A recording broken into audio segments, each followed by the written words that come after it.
Have you ever heard of a town that simply disappeared? I'm not talking about a village abandoned over the years, but an entire place that, in a single night, vanished with all its inhabitants, as if erased from existence. It sounds like fiction, but it is. Before I continue, I ask you, are you subscribed to the channel? Because if you aren't, you might miss the chance to follow cases that few have the courage to investigate. So leave a like, comment your opinion, and let's go on this journey together. What I'm going to tell you today isn't in the history books.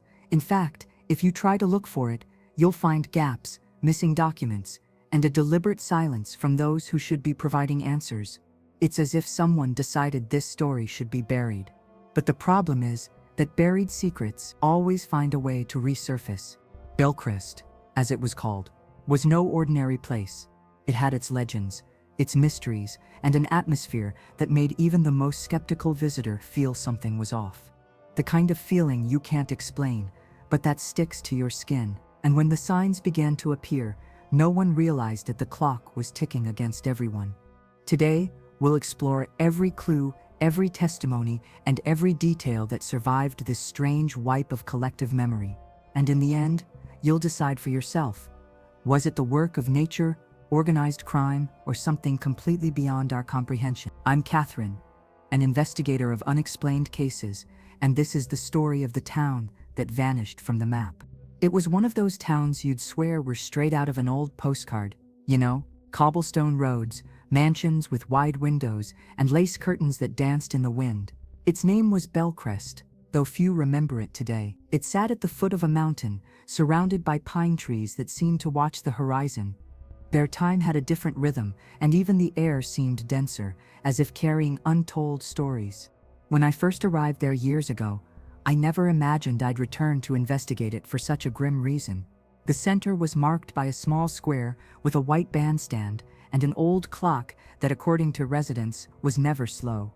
The economy revolved around small farms and wooden crafts. The streets were so quiet at night that even the sound of a gate closing echoed like distant thunder. The region's climate oscillated between thickly foggy winters and short, almost timid summers.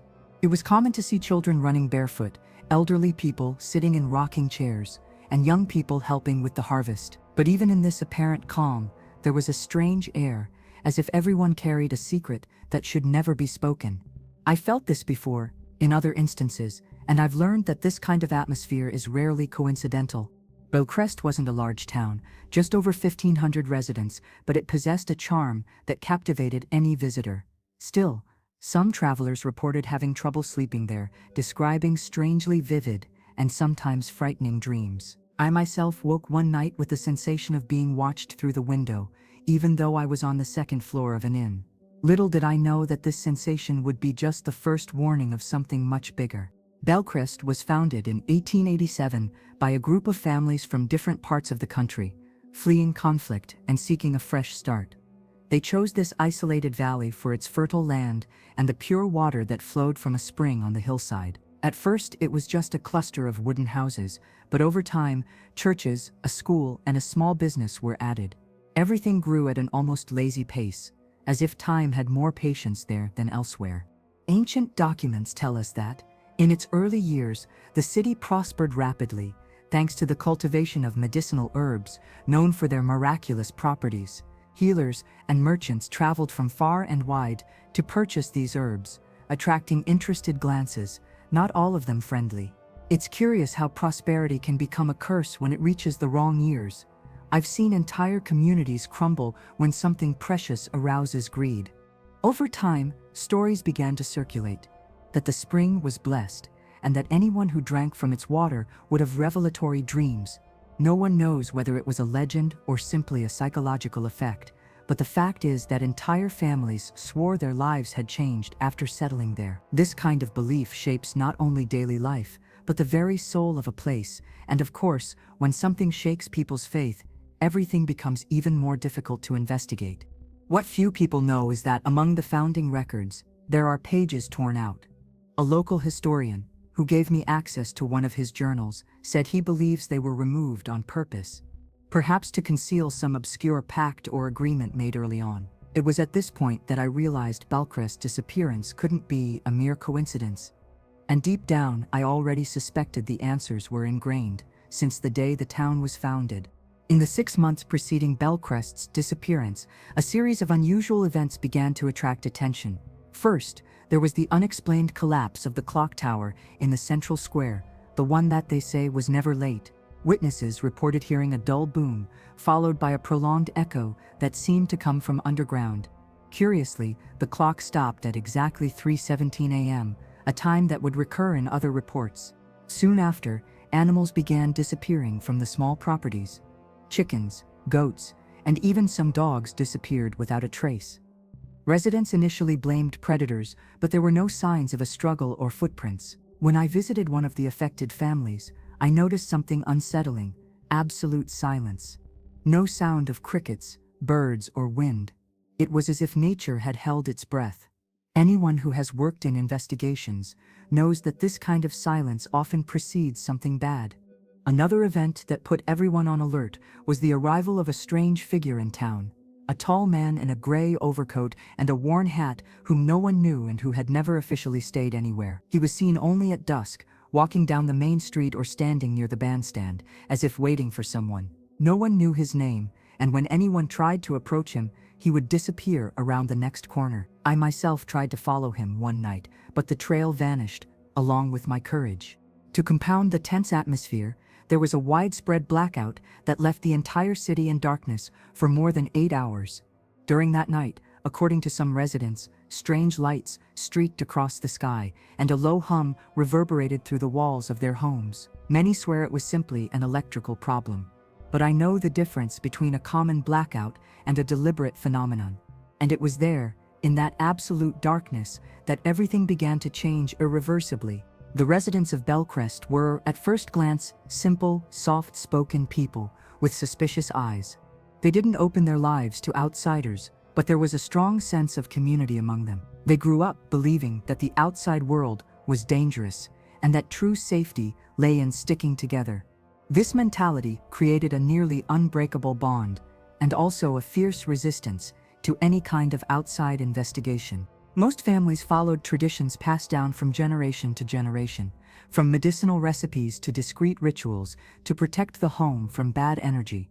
Some would call it superstition, but for them it was as natural as locking the door at night. As a researcher, I learned that when an entire community shares such a specific set of beliefs, there's always a kernel of truth or fear behind them, and Belcrest had both. Despite their initial hospitality, I noticed that their conversations were carefully measured. When the topic approached certain subjects, like the spring, the man in the trench coat, or the night of the blackout, they would change their tone, look away, or make excuses to leave. This kind of reaction is more revealing than any direct testimony. The human mind, when pressed, reveals its secrets not by what it says, but by what it avoids saying.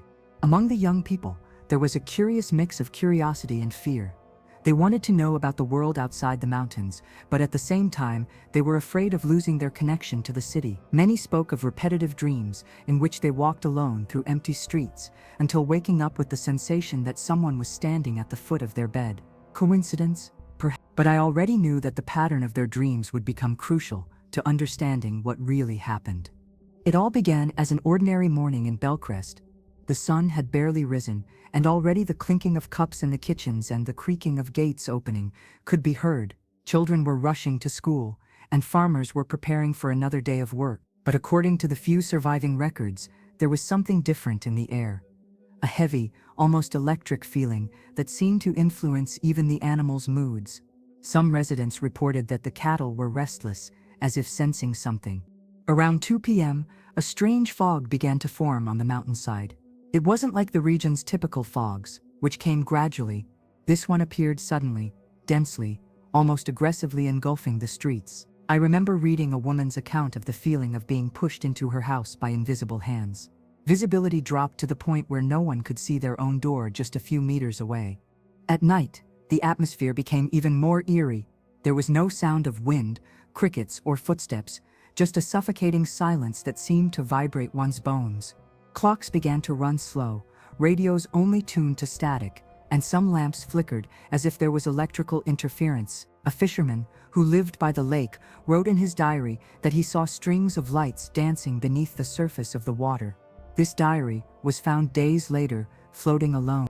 The last recorded sign of life in the city was at 3:17 a.m., the same time the square's clock had stopped months earlier. The security cameras at the only grocery store recorded long shadows moving against the direction of the light, as if logic itself had been distorted. After that, nothing. No footsteps, no sounds, no signs, just the fog that slowly dissipated at dawn, revealing a completely empty city. When I arrived at Belcrest after the disappearance, the first thing I noticed was that everything seemed frozen in time. Plates still sat on the tables, with the remains of hardened food. Clothes hung on clotheslines, swaying gently in the wind. Most doors were open, and wide open windows let the cold air in freely. It was as if everyone had left in a hurry, but without taking anything of value or daily use. In the bedrooms, I found unmade beds, toys scattered on the floor, and important documents left in half-open drawers. The strangest thing was that there were no signs of a struggle, forced entry, or any indication of immediate panic. It was as if a silent call had drawn everyone out of their homes at the same time. This kind of pattern, in my experience, rarely points to something natural. Typically, it indicates a collective and perhaps controlled event. In the central warehouse, boxes of supplies remained intact, and the cash from the cash register was stacked there.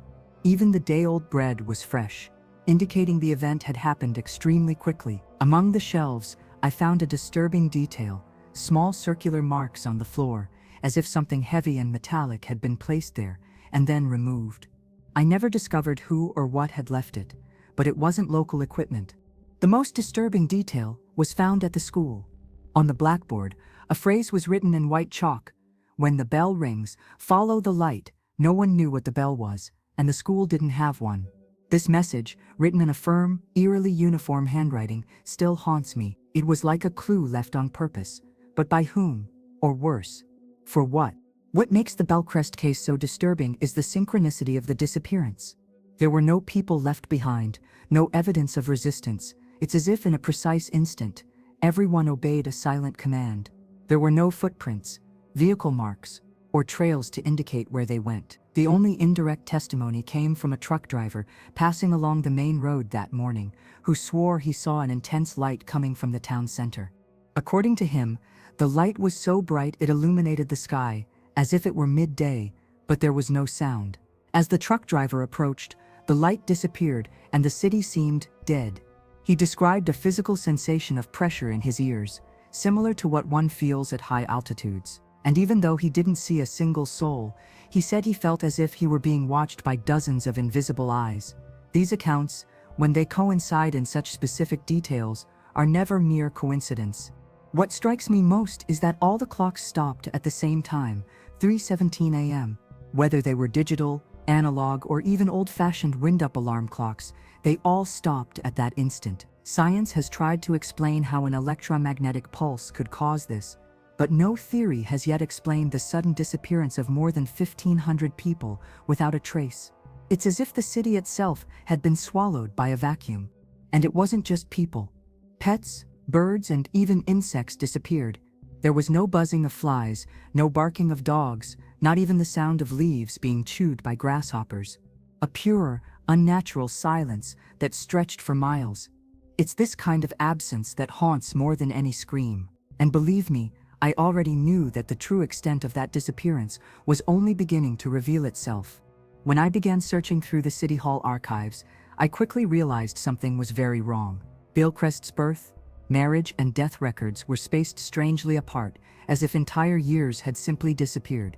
Entire folders were empty, but they still occupied shelf space, as if someone had removed the contents and left only the covers to maintain a semblance of order. And most curiously, there was no dust on these folders, a sign that they had been recently cleaned. When I checked the registry office in the neighboring town, I found duplicate names and dates that didn't match my own data. People registered in Belcrest appeared in other municipalities as if they had always lived there. For an investigator, this is like finding a fingerprint in the wrong place. It doesn't happen by chance. Digging through records is meticulous work, requiring time and expertise, and in this case, inside access. Attempts to find the children's school records, were also fruitless. Electronic files were corrupted, and physical copies were missing. Not even recent attendance lists were found. This isn't the kind of error that accumulates through negligence. It's the kind of hole someone digs on purpose. And when I realized that even old maps had been replaced with digital versions with the city omitted, I was certain there was an invisible hand guiding everything. What gave me the most chills was finding an official document stamped classified and dated just 3 days before the disappearance. There was no content, just the cover and the seal. That made me realize I was dealing with something bigger than a simple regional mystery. The truth wasn't just hidden, it was being actively erased. And I still had no idea who had the power to do it so quickly. Even before the disappearance, Belcrest had a low-key reputation among legend hunters and those curious about the unexplained. Residents would occasionally report hearing voices coming from the lake at dusk, voices that belonged to no one they knew and that seemed to call out people's names. Some described blue and gold lights dancing in the water as if something beneath the surface was trying to emerge. Whenever anyone tried to approach, the lights disappeared. During the investigation, I collected reports of shadows moving on their own, across the walls. Even in broad daylight, a young woman told me that, while washing clothes by the spring, she saw the reflection of someone standing behind her. When she turned around, there was no one there. What was most disturbing was when she added that the reflection wasn't still. It was smiling. This type of account, absurd as it may sound, tends to follow a pattern when it's genuine, sharpness in the detail. After the disappearance, a group of volunteers who accompanied me on the nighttime search began to experience changes in temperature, for no apparent reason. In the same hallway, the air could be as cold as winter and, 2 steps later, as hot as an oven. This isn't something that's easily explained, and anyone who's been to places with a history of traumatic events knows that the environment seems to imprint certain energies. I've felt this before, but not on such an intense scale. The most disturbing thing happened one night when I was alone reviewing notes at my old school. I was in the teacher's lounge when I heard a bell ring 3 times, very close by. I remembered the school didn't have a bell. I ran outside, and in the hallway, I saw for a moment a silhouette crossing the library door. Upon entering, I found only dust and the chalkboard with the phrase, "Follow the light," freshly written, as if someone had just walked by. Belcrest's disappearance, 2 geological phenomena. The most widely discussed theory was a sudden landslide or a fault line that swallowed part of the town, but as I explained to them, that wouldn't make sense. There was no debris, no cracks, no changes in the topography. The land was intact, as if nothing had happened. And to be honest, I've seen enough natural disasters to recognize when that's not the case. Another hypothesis was that a pocket of toxic gas had been released underground, capable of causing disorientation and a disorderly escape. But the logic didn't add up. First, because all the animals had also disappeared. Second, because there were no bodies or signs of evacuation. Furthermore, the weather conditions in the previous days weren't conducive to such an occurrence. It's like trying to fit a puzzle piece together when it simply doesn't fit. Some even suggested geomagnetic storms, capable of interfering with electronic devices and even affecting human behavior. This would explain the simultaneous freezing of clocks. But even this theory doesn't address the main question. Where did everyone go? No one disappears en masse just because of an electromagnetic disturbance. And if that were the case, why weren't there any reports in neighboring cities? Despite all this searching for natural answers, each new attempt felt like another effort to avoid facing the obvious, that there was something going on here beyond the reach of traditional science. And I knew that if I wanted to get closer to the truth, I would have to move away from comfortable explanations. It was along these lines that I began to consider the possibility that less visible, but much more active forces were at play. As natural explanations began to prove shaky, criminal theories gained traction. The first to emerge was that of a secret military experiment. Belcrest was relatively close to an army training area, and some residents, before they disappeared, reported hearing unusual nighttime flyovers and feeling vibrations in the ground, as if heavy machinery were operating. This, combined with the blackout, fueled the idea of a controlled test that went off the rails. Another possibility discussed was a mass kidnapping orchestrated for human trafficking or forced labor. It seems absurd, but not impossible. I've investigated cases where entire communities were forced from their homes overnight. The problem is that, in this case, there was no sign of transportation or escape route. No large vehicles were seen, and no roads showed fresh tire tracks, consistent with such an operation. Some independent investigators suggested a pact between local leaders and outside entities, be they criminal organizations or even foreign governments. The idea was that something of great value was hidden in Belcrest, and that the removal of residents was necessary to protect this secret.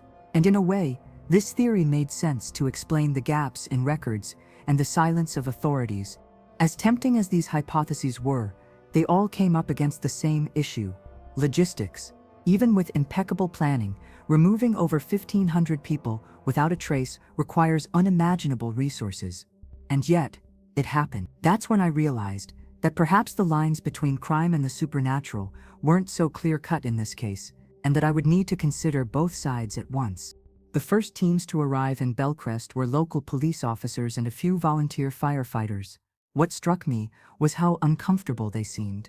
It wasn't the kind of tension you see in the face of a common tragedy, but rather a mix of fear and urgency, as if they wanted to finish the job as quickly as possible. Shortly after, state government units took control, and everything became more restricted.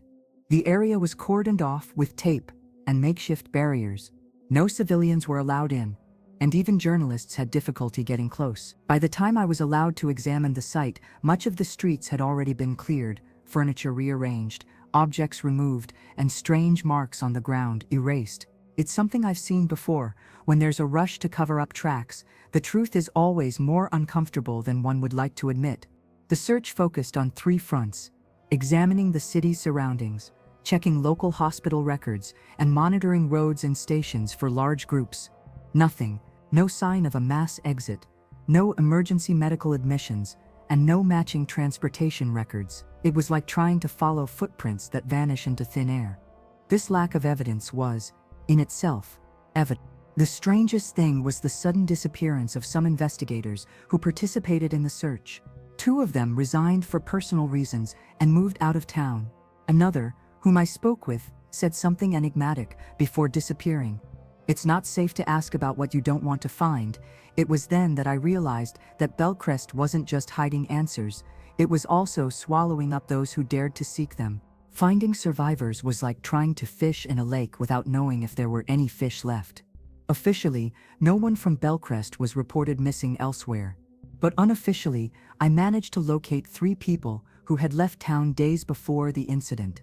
The first was a young woman named Helena, who had moved to her aunt's house in another town after a family dispute. She told me that, in the days before, she had repeatedly dreamed of a bell ringing 3 times, followed by a corridor of light. The second was a retired truck driver named Arlindo, who left Belcrest to visit his daughter and decided not to return because of a constant feeling of discomfort there. Arlindo reported that the last time he slept in the city, he woke up in the middle of the night with the sensation that someone was sitting on the foot of his bed. When he turned on the light, there was nothing there, but the mark on the mattress remained. He told me he never had a good night's sleep after that. The third was an elderly woman, Donna Iria, who had been taken for medical treatment in the capital a few days before her disappearance. She barely spoke, but her eyes held an indescribable weight. In a rare moment of lucidity, she murmured, "They came for me, and it wasn't the first time." I tried to press her to explain, but she burst into tears and begged me never to speak about Belcrest again. This kind of reaction isn't pretense, it's pure trauma. These 3 people didn't know each other, but their accounts intertwined at key points: dreams of lights, unexplained sounds, and a constant sense of surveillance. When patterns like these repeat among witnesses who have no contact, something bigger is at play, and to me, it became clear that the disappearance wasn't an isolated act, but part of a cycle that might have happened before, in other places. As soon as news of the disappearance spread, Belcrest became a magnet for curious onlookers, journalists, and independent investigators. At first, their presence seemed positive: more eyes, more questions, more chances to uncover something. But I soon realized that among the ordinary faces were people who weren't there to help. Some avoided interviews, others wandered around without cameras or notebooks, simply observing everything in silence. These observers were always in the areas closest to the checkpoints, as if waiting for the right moment to act. Some tried to follow the official teams. Others approached the few family members still seeking news. I saw two men in black suits talking to a key witness. The next day, that witness disappeared from the neighboring town. It's at times like these that the line between investigation and intimidation becomes dangerously thin. There were also paranormal research groups who set up equipment around the city and collected soil and water samples. Strangely, many of them reported constant technical failures, batteries draining instantly, audio recordings filled with noise, and images that simply wouldn't appear after being captured. In some cases, the files themselves disappeared from memory cards. I've learned that there are no coincidences in cases like this. But what caught my attention most was an unidentified helicopter that flew over Belcrest 3 nights in a row, always at the same time, 3:17 a.m. No one claimed responsibility for the flight, and no control tower recorded its route. It was impossible not to associate that fateful hour with everything that had happened before, and deep down, I knew we were being monitored, perhaps even guided, without realizing it. In investigations like this, it's common for false leads to emerge naturally, but in Belcrest, they seemed carefully placed to lead us down dead ends. One example was an old map found in a drawer at the school, marked with an X at the edge of the lake. Upon investigating the site, we found only disturbed earth and nothing of value. Curiously, days later, this same map disappeared from the police station, along with other evidence. Another case involved a notebook supposedly written by a resident containing descriptions of rituals and secret meetings. The handwriting seemed convincing, but further analysis revealed that the paper was only a few years old, impossible for a document claiming to be decades old. Someone wanted us to believe a specific narrative, but they didn't bother to mask all the details. We also received an anonymous tip that an armed group had been seen nearby, forcing residents to leave their homes. The story gained traction for a few days, until we cross-referenced the information and realized the alleged witnesses weren't even in town at the time. This isn't just noise, it's a direct attack on the credibility of the investigation. And when they try to discredit something, it's because there's too much truth at stake. These traps not only delayed the work, but also created a climate of distrust among the investigators. I began to wonder if every document, every report, and even every physical clue was there to manipulate the direction of our search. And it was at that moment that I realized that Belcrest wasn't just a mystery to be solved, it was a battlefield of information, where every misstep took us further from the truth. Speaking with the relatives of those who lived in Belcrest was undoubtedly one of the most difficult parts of this investigation. Many were still stuck in a state of denial, believing their loved ones could return at any moment. Others lived in a constant state of anxiety, with insomnia and recurring nightmares. One mother told me that, since her daughter's disappearance, she had heard footsteps in the hallway every night, but always found the house empty. Some family members developed physical symptoms linked to stress: hair loss, sudden weight loss, tremors, and panic attacks. It was as if the mystery had taken root, not only in their minds, but also in their bodies. I've seen this before. Prolonged trauma alters how a person sees the world, and in some cases completely erases their sense of security. I also noticed a curious phenomenon. Family members who, without ever having met before, reported dreams similar to those of some Belcrest residents before their disappearance. Dreams of corridors of light, bells, and shadowy figures that seemed to watch them from a distance. This made me think that the scope of what happened wasn't limited to the town. Something, somehow, had crossed this invisible border. The most disturbing thing was discovering that months later, some of these family members had also disappeared. No farewell letters, no bank transactions, no trace. It was as if the enigma of Belcrest stretched like a shadow, reaching out to those who dared to keep the town's memory alive. And at that moment, I realized that perhaps the investigation itself could put me in the same danger zone. Among all the strange elements of the Belcrest case, the background noise was one of the most intriguing. It wasn't a loud or threatening sound, rather it was barely perceptible, like a constant hum, similar to what you hear near power lines. Residents said that in the last few days before the disappearance, it had become more intense at night, to the point of interfering with sleep. Curiously, no one could pinpoint where it was coming from. It seemed to be everywhere at once. During my searches, I brought along high-sensitivity audio capture equipment. The sound was there, steady, even when the city was completely empty. It remained at the same frequency, without variation, like a sustained tone. When we analyzed it in the lab, the track revealed rhythmic patterns that resembled regular pulses, almost like a coded message. This is not something you find in ordinary ambient noise. One of the few technicians who collaborated with me suggested that the sound could be linked to infrasonic phenomena, frequencies below what the human ear can fully detect, but which the body can sense. These sounds can cause discomfort, anxiety, and even hallucinations. But again, this didn't explain the physical disappearance of the people, and even more curious, the sound recording stopped at exactly 3:17 a.m., the time marked on all clocks. On one of my last nights in Belcrest, I heard the noise in person, without any equipment. It was as if the ground vibrated slightly beneath my feet, and a strange pressure settled in my head. Then, in the next instant, absolute silence fell over everything, and I had the feeling that something, or someone, had approached. To this day, I don't know if that was a warning or an invitation. Just when I thought I'd exhausted all lines of investigation, a discovery completely changed the course of the case. An elderly resident of the neighboring town approached me with a wooden box covered in cloth. Inside were a diary, a cassette tape, and a photograph. The diary belonged to a Belcrest teacher who, according to records, had died 10 years before the disappearance. But the last pages were dated just 2 days before the event. The content was disturbing. Detailed descriptions of nightly meetings at the school, where community leaders met to prepare the transition. The teacher wrote of lights coming from above and below at the same time, and of voices instructing the entire town to align to the rhythm of the bell. He seemed convinced this wasn't a kidnapping, but some kind of inevitable summons. The cassette tape contained low-quality audio, recorded indoors. Muttering could be heard, and in the background, a sound identical to the background noise I recorded during my investigation.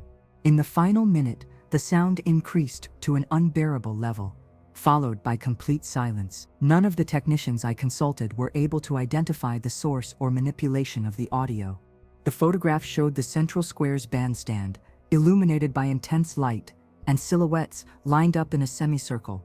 The image was blurry, but the atmosphere was clear.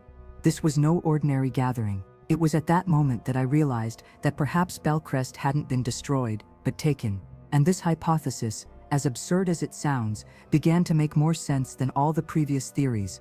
From the beginning, it was clear there were more questions than answers. But what really bothered me was the way the authorities handled the case, with a strange combination of haste and inaction. Shortly after the disappearance, the press received an official statement stating that investigations were ongoing and that everything pointed to natural causes. This statement was made before any full forensic examination had even been carried out, which to me already sounded like a pre-written script. When I tried to request documents through official channels, my requests were repeatedly denied under the guise of national security secrecy. This made no sense for a case that, theoretically, involved only a small, isolated town. Worse still, fellow journalists who tried to press for information reported unexpected visits from agents who not so subtly recommended that they drop the matter. During interviews with officers, I noticed evasive answers and exchanged glances between them, as if they had a mental list of things that couldn't be mentioned. Some would even change the subject abruptly, pretending not to have heard my questions. And on at least 2 occasions, recordings I made mysteriously erased, even though I had made copies on different devices. This deliberate barrier led me to an uncomfortable conclusion. The silence wasn't the result of ignorance, but of too much knowledge, and if the authorities were so intent on suppressing the story, it was because the truth about Belcrest exceeded the limits of what could be disclosed to the public. It was then that I realized my investigation was about to cross a line from which there might be no return. Today, Belcrest is officially an uninhabited territory. On the most recent maps, the town's name doesn't even appear in its place. There's only a patch of green as if it were native forest. But those who venture there find streets overgrown with weeds, houses still standing, and the bandstand in the center of the square, now eroded by time. There are no signs of vandalism, which is strange for a place abandoned for years. It's as if no one dares touch what remains. Access to the area remains limited. Roads have been blocked with metal gates and warning signs, citing environmental risks. However, there are no reports of soil or water contamination. Even so, unidentified guards patrol the perimeter from time to time. I myself have been escorted out of the area on more than one occasion, with clear orders not to return. The few curious who manage to enter without authorization report feeling nauseated, dizzy, and a strange pressure in their ears, especially at night. Some claim to have heard the sound of the bell, the same one the town never had, coming from different directions. Others say they have seen lights moving between the houses, as if someone still lived there, but as they approach, everything disappears. And so, Belcrest remains suspended between reality and oblivion. A place where time seems to have stopped, but where questions continue to grow. Perhaps the town isn't truly empty. Perhaps it's just waiting. And if it ever awakens again, I don't know if we'll be prepared for what comes with it. If Belcrest has taught us anything, it's that answers aren't always where we expect them, and that some questions are meant to push us out of our comfort zone. Perhaps the city has physically disappeared, or perhaps it has simply shifted within reality itself. But what really matters is, what would you do if signs like these began to appear where you live? Don't ignore the details. The absence of sound, a repetitive pattern of events, or even that gut feeling that something isn't right. All of these could be the first step toward avoiding a fate like Belcrest's. Real life is full of clues, but few people have the courage to follow them to the end. Are you one of them? Now I ask you, which theory do you think comes closest to the truth? A secret experiment, a paranormal event, or something we can't even imagine yet? Comment below. I want to hear your perspective. Truth, after all, is constructed by those who dare to look at what no one else wants to see. And if you want to keep diving into stories like this, subscribe to the channel, turn on notifications, and make sure you don't miss a single case. Because in the next one, we might be talking about something that happened much closer to home than you think.